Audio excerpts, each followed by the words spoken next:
oya biso ya nouvelle élan banzembo oya biso bazokoyeba yango déjà mama sokoyebi esika ozali sokoyebi nzembo te ata moto kolia kaka po toyamba mokolenga malamu ata moto koliaka yango wana banzembo ebele ya biso ya nouvelle élan ezali.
Merci.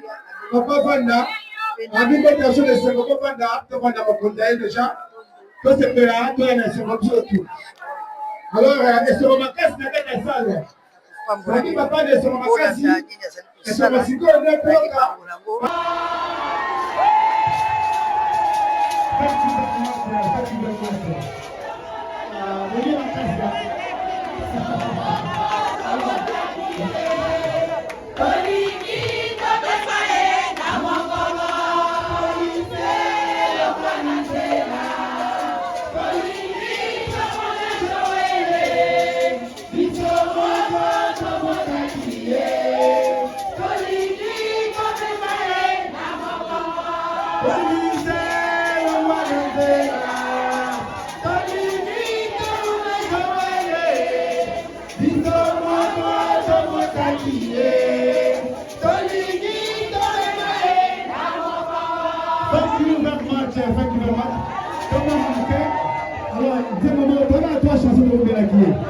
Avant de faire ça, Nico et Pema, ils m'ont dit, oh, il y a un mot.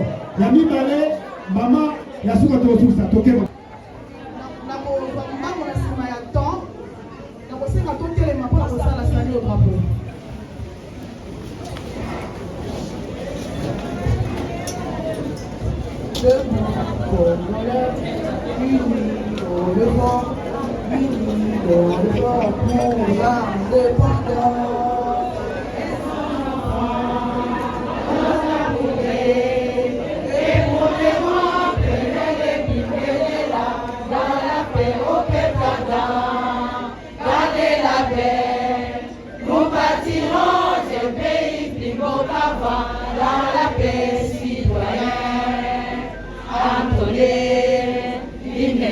De votre solidarité, fièrement saluer la méthode de votre souveraineté. Congo, ton béni, Congo, les aïeux, Congo, au pays, Congo, bien-aimé, Congo, nous préparons ton soleil, nous assurerons ta grandeur. 30 juin où nous soleil, 30 juin, jour sacré soit les témoins, jour sacré c'est l'immortel, c'est ma liberté.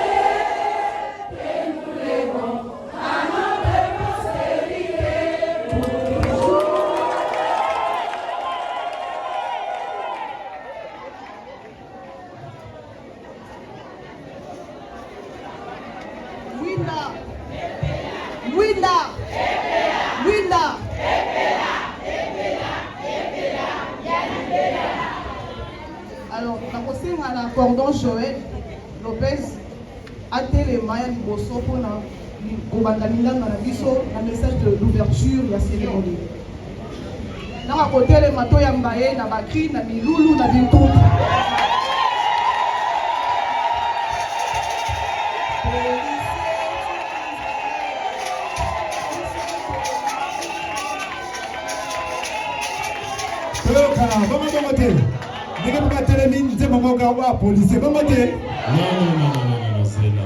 Merci. Na bandi ete poto sangana awa eza na mutu moko oyo aportaki libito oyo mutu moko oyo a sacrifié famille oyo a sacrifié temps na ye mpona korefléchir Congo mutu wana ezali mokonzi ya parti politique na biso mwana mboka Adolphe Muzito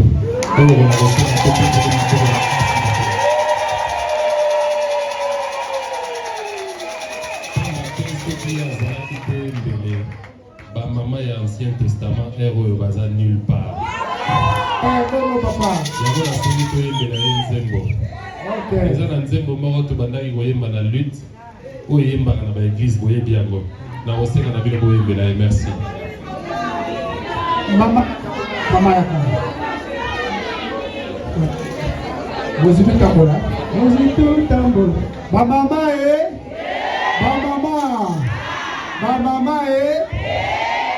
Tokafunga Mozitu tambola na se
Thank you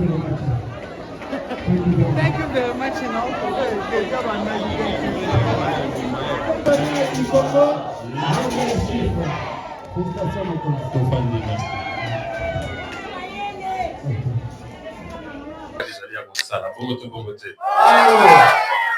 Yango na pesi mbote na honorable Randal Muzito on a bossé na télé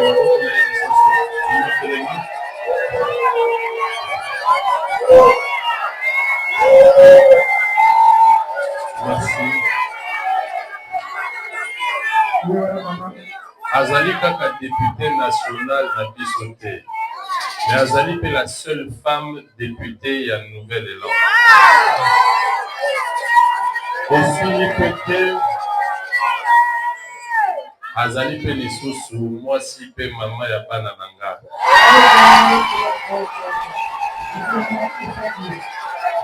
Merci de de parce que les soki mwasi azali makasi mobali akovesir. Merci. Ndenge nalobaki na ebandela mokili fale mwasi azala.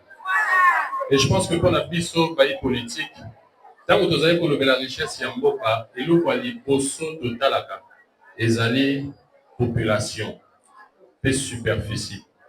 Alors pour population azala esengeli évolution ya démographie ezala. Nani apesaka bomoi mama yango maboko mpona bino.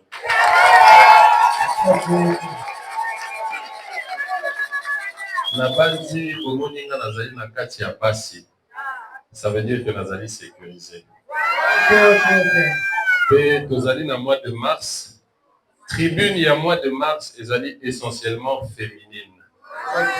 Na mois de mars, bapesaka mwasi maloba. Mais moi je suis pas d'accord avec ça. Voilà pourquoi nga na initiaki activité au lelo. Pona koloba ete mwasi déjà à l'écart au-delà, il y a des limites au bapesa dans la société na biso. Mwasi azali ko participer tous les jours et activement na progrès ya mboka na biso, na développement ya mboka na biso, na mikili nyonso ya mokili. Yango lelo toza na première ministre maman Judith Suminwa na pesi mbote sikoyo, ko azali ko kamba gouvernement. Yango tozali lelo na ba députés nationaux moko azali na biso awa. Yango lelo tozali na ba DG, tozali même na basi o bazali ko kamba cyberdéfense yango na biso bazali kota la sécurité na rendre hommage na maman Lisette Kabanga azali ko landa biso certainement place azali. Tozali na basi ebele oyo ba longi. Voilà pourquoi mois de mars ezali mois de la femme T. Pour moi non. Ezali tribune moko oyo basi bakoki ko interagir na mibali.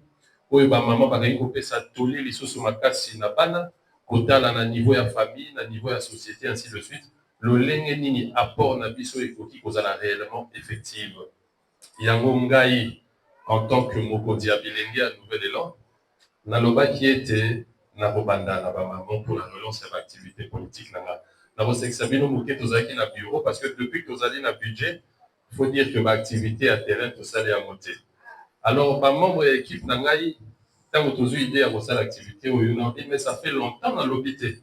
Depuis 2023, tout le monde a eu l'élection, tous les mais tous les maïels, mais tous les maman, tu vas y visiter té. Place na où na bureau té. Pour comme na bureau, vous avez qui na balabala. Vous avez qui na réunion à parti, vous avez qui na proximité na maman na ba quartier, ma maman commerçante, maraîchère. Vraiment, le bon on a monté ma merci.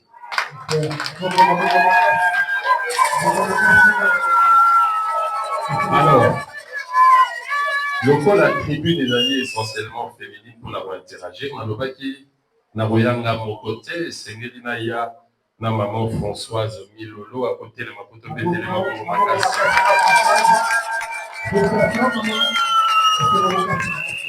Merci, il est pas tamolier moroté. Ayena ba maman Minei, c'est ça non? Nabosenga na bamba Bétéléma pour Bétéléma pour ma boko. Maboko ba maman makasi.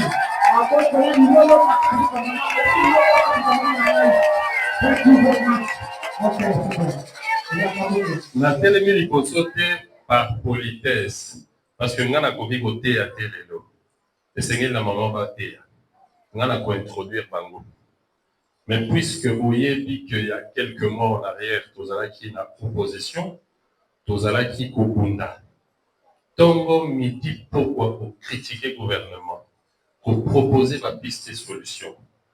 Il a plu, Natata Mokondi Mboka, Félix Antoine Tshisekedi, champion de la masculinité féminine. Il y a pour ça la confiance en Mokondi Mboka, Antoine Mokondi pour la copie, ça y est, responsabilité à vice-primature ministère et budget. Pour être, Moka Biso Ezali, les lots de conflit, Bitumana Est, Rwanda, Azali Koluka, géré par minerai na Biso. Azali koluka zo mapele na biso oyo tobengi balkanisation esengelaki na tata mokonzi ya mboka akotisa bajogo batechnocrate bato bayebi mosala ya bachiffre po mboka na biso ekoka komobilize misolo ebele misolo wana oyo ekopermettre na gouvernement central na bainstitution ya mboka na bastructure nyonso ekoka kofinancer développement ekoka kotonga banzela mais avant tout ekoka kopesa basoda na biso minduki ba moyen ya kosala guerre pona tokoka kosilisa likambo ya Rwanda. Lobi kuna bakonzi mboka bazaki na ba concession kopesa Rwanda mbongo po bitumba ezala te. Mais ya lobi te bitumba ezaka ya ba minere te. Rwanda pe population azokola te, azopusa na pene na ba frontière na biso ezali problème moko foncier.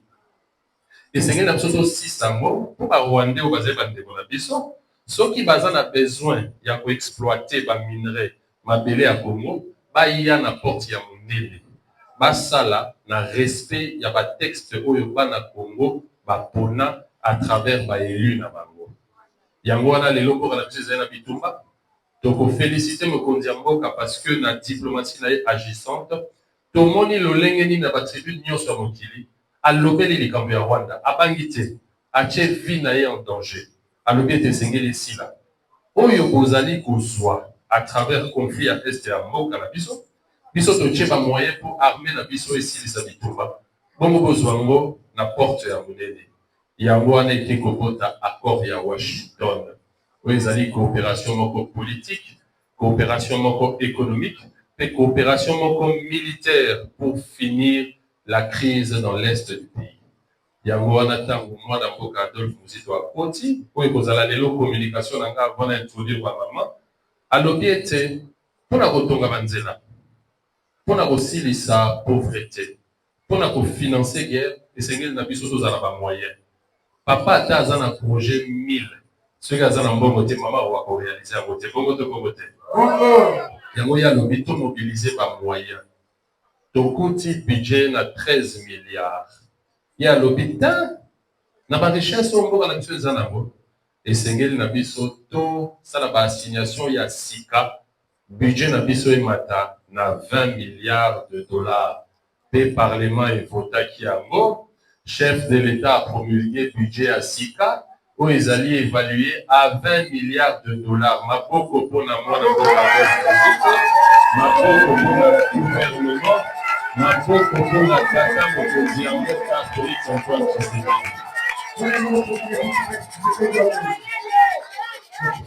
Tant que va voter budget à Sika, puisque hier azali socialiste, pouvoir na ye et outil na ba maman, pouvoir na ye et outil na bino.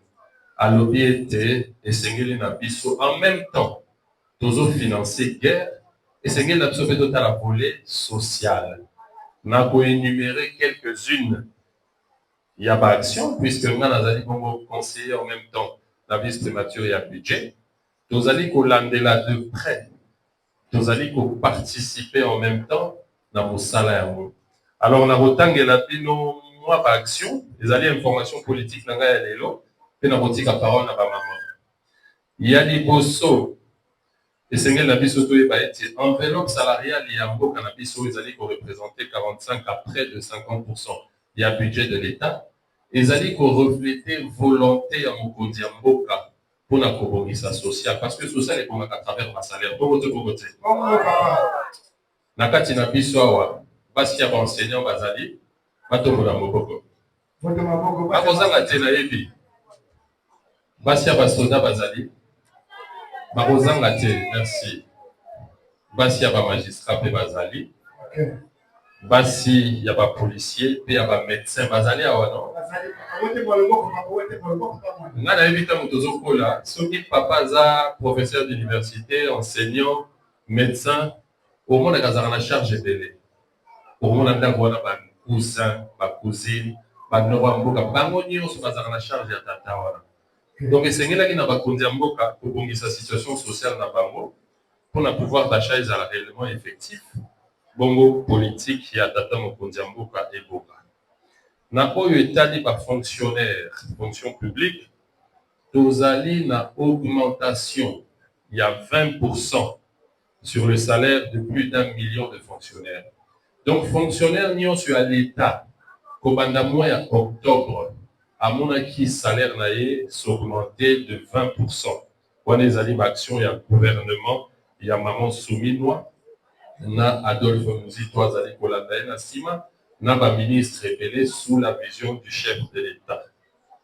Prise en charge de 200 000 nouveaux fonctionnaires. Donc, na liste ba fonctionnaires au bazin na Congo Mobimba, l'État a lobby et n'a pas surtout engagé les sous 200 000 pétos en charge tout en augmentant ma salaire na bango.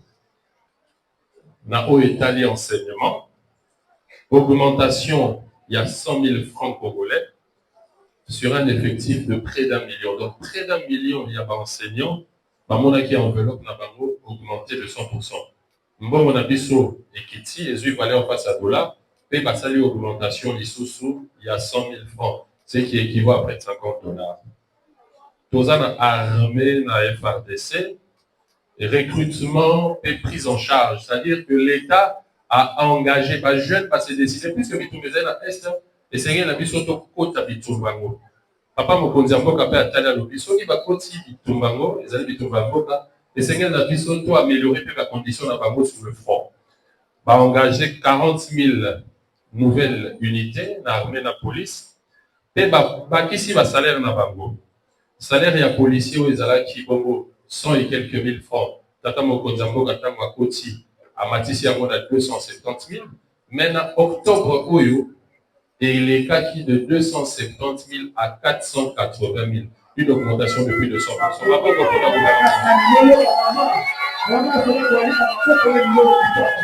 le gouvernement est sous qui on a tel lobby, ils ont manqué 40 000. Et c'est qu'elle n'a pas sauté pas qui s'en est sous la nouvelle recrue au foot à Bango. Pour aussi ça les Cambois Rwanda ou à la mort Rwanda dérangé qui sont les sous-sautés. 20 000 militaires au franc, pris en charge à la hauteur de 480 000 francs sans vous compter par avantage aux sous. Puisque nous allons colober là état de droit. Dans le de la ville Solomon Adolphe Mouzit, total à continuer le gouvernement en 2006 comme ministre du budget, Aye Koko, ma premier ministre en 2008 à 2012, a nommé effectivité à état de droit et aux alassons qui, juste Koko, dans le deuxième trimestre, va annoncer notre Koko a l'issue sur révélé pour répondre, on n'a pas besoin de la population. Parce que biso pouvoir na biso les alliés à balabala, les alliés à cité. Et c'est na biso tous à la redevable. Yango constitution que les alliés conseillent na biso. Yango wana na sepeli mingi kozana bino lelo. Na loba qui était sengela qui na kai en tant que président Mokondi ya bilengi ya pas na jeune bilengi ya Moamba na aussi na ba jeune bazali ko accompagner na ba télé mabomo na bango betela maboko na bilo ta ba otele ba kati mama ni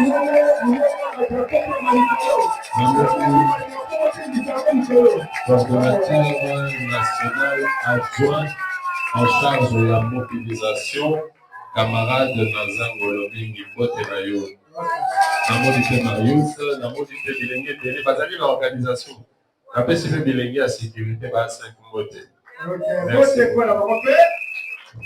Alors, au Senga Nanga et pas la bino une femme sage bâtit sa maison, la femme élève la nation. Tokota la distraction T. En réalité, Mbogeza Moudelo, ils ont les gars est toujours mon amour. Et pas tout bazo koufa. Comment on a dit que tu peux frapper par côté? Comment on a dit?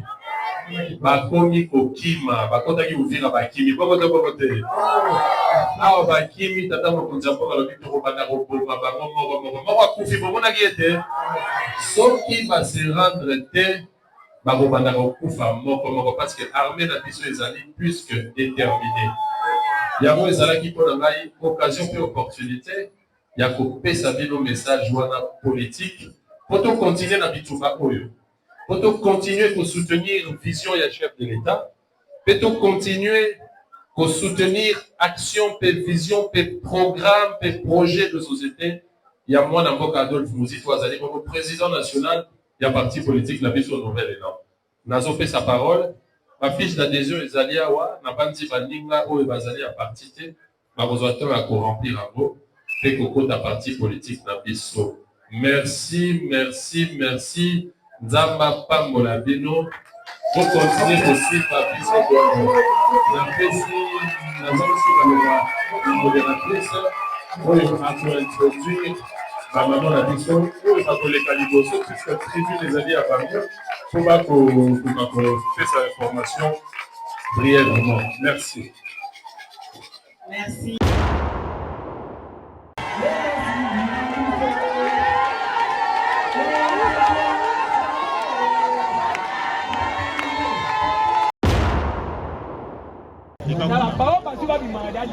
Libérez, madame, passez. C'est bon.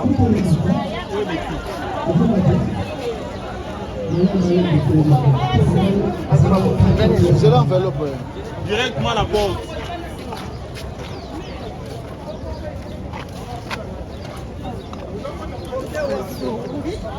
Et Nani. Donc Nani. Non. Balanda bango ti ba bimaka libanda. Je ne veux voir personne. Ok, pardon, même ok, pardon, allez là-bas. C'est bon. Bonjour, après, c'est ça, la nouvelle là. Toi, merci, papa, un bis, à côté de la biffe, moi de la femme, de ce pays, non, après, si tu ne pas rouler là, c'est quoi, c'est quoi. C'est que bino wa maman bo pesa e force. Ya makasi lisusu na bakisi su beto voter lisusu. Zama bazé bambula to sepeli ebele basala boyete mais il y a sali ya biso liputa na ba enveloppe to sepeli makasi zama sunga e. Merci beaucoup. Maman bo moni ndeni. Sepeli makasi, merci na papa Joël na maman Kandal, ba bisu na bango bisika bazali. Sepeli bonde pour la jeunesse qui bien to sepeli na organisation va continuer ça que basali ka pour mois de mars pour la jeunesse va télé va continuer d'accord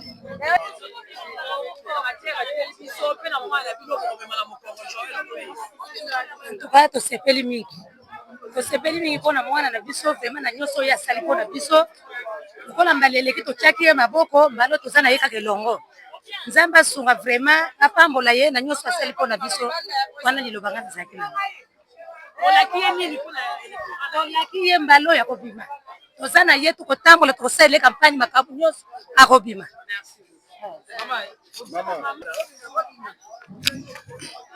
Merci Papa Joël, merci beaucoup, merci. Donc ça là qui toko tama batela yo batelo sushi belé koleka o tozi oyo a bomba yo batela to sepe na yo bisou bye.